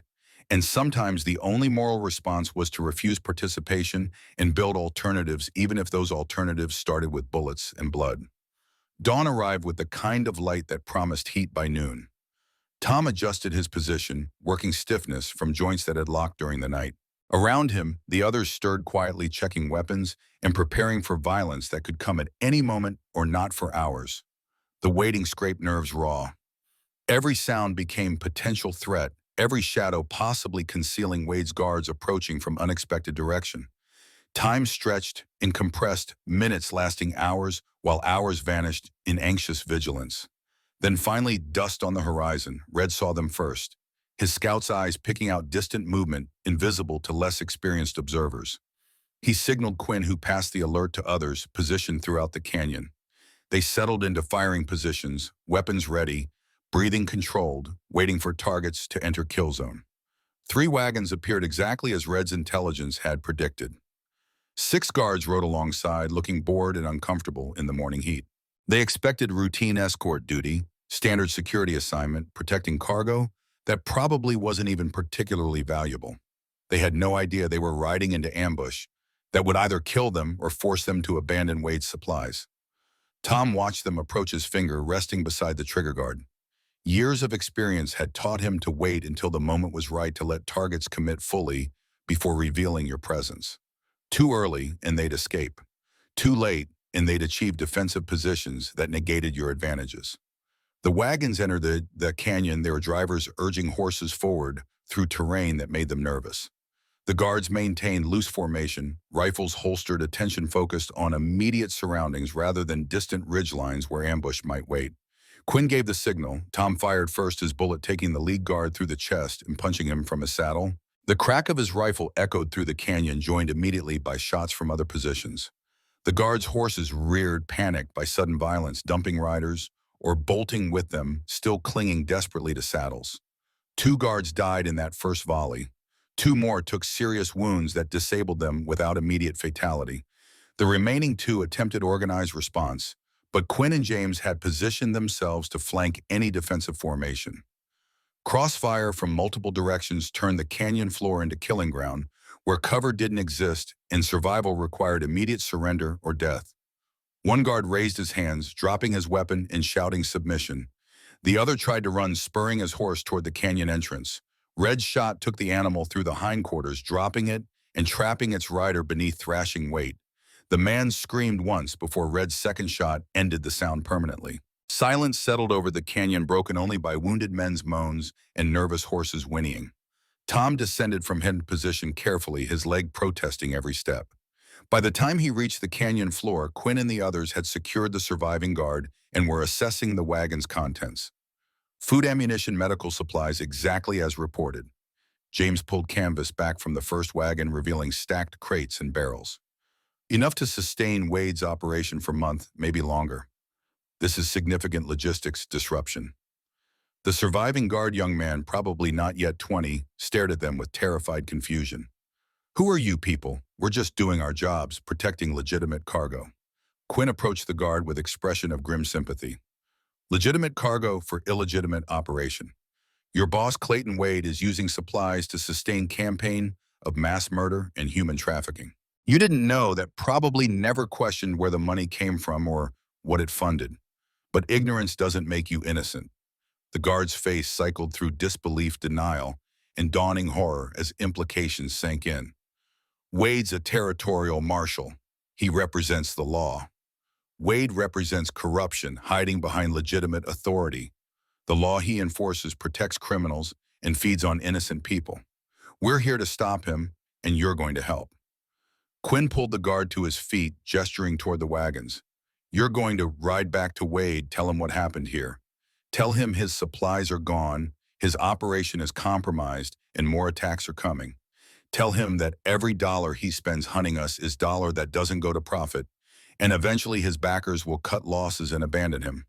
The guard nodded frantically, desperate to embrace any option that involves surviving the next 5 minutes. I'll tell him, whatever you want. Just let me go. One more thing. Kira stepped forward, her presence making the guard flinch. Tell Wade that Kira Neshoba is alive, armed, and coming for him. Tell him that every Apache woman and child he sold, every family he destroyed, every crime he committed, thinking the system would protect him, all of it is going to catch up to him. Justice delayed isn't justice denied, just justice that takes longer to arrive. They released the guard, watching him ride away at desperate gallop. Tom knew Wade would likely kill the messenger for delivering bad news, but they needed the marshal to understand that his operation faced organized opposition rather than random interference. Loading the captured wagons took most of the morning. They abandoned two, taking only what they could transport quickly, destroying the rest to deny it to Wade. Food and ammunition, they kept medical supplies. They divided between their own needs and what they'd leave for people who might provide shelter. As they prepared to depart, Red approached Tom with concerned expression. Your leg's worse. Saw you favoring it more than yesterday, noticed blood seeping through the bandage. You need rest and proper treatment, not more fighting in desert canyons. Tom knew Red was right. His knee had deteriorated significantly, pushed beyond his capacity for healing by continuous stress. The joint was probably permanently damaged, now would never work properly. Even with surgical intervention, he couldn't access. Can't rest while Wade's still operating. Every day we delay is another day. His operation continues, another potential victim sold into servitude or worse. Can't fight effectively if you're crippled either. Your liability in mobile combat, Tom. Accept that and adjust tactics accordingly. The words stung because they carried truth Tom didn't want to acknowledge. His body was failing him at exactly the moment when physical capability mattered most. He'd become the weak link in their operation, the team member others would have to protect, rather than fighter who contributed to their success. Then what do you suggest I sit this out while the rest of you continue the campaign? Red shook his head. I suggest you focus on what you can do rather than trying to match abilities you've lost. You're tactical genius, Tom. Your planning saved us in the canyon. Your strategy is dismantling Wade's operation piece by piece. Let others handle the physical combat while you coordinate the campaign. Tom wanted to argue, wanted to insist he could still fight effectively, despite obvious evidence otherwise. But pride had already cost him too much. Over the years had delayed actions and compromised decisions when humility would have served better. All right, I'll coordinate rather than fight directly, but I'm not sitting in safe location while others take risks. I'll be present, just positioned where my limitations don't compromise the team. Red accepted this compromise with satisfied nod. They departed the canyon shortly after moving the captured supplies to secure location where they could be accessed as needed. The successful ambush had netted them substantial resources while denying same to Wade's strategic victory that exceeded its tactical importance. But Tom knew Wade's response would be swift and brutal. The Marshal couldn't allow attacks on his supply lines to continue without massive retaliation. Their next confrontation would be on larger scale with higher stakes and deadlier consequences. The question wasn't if Wade would strike back, but when and where, and whether they'd be prepared when he came.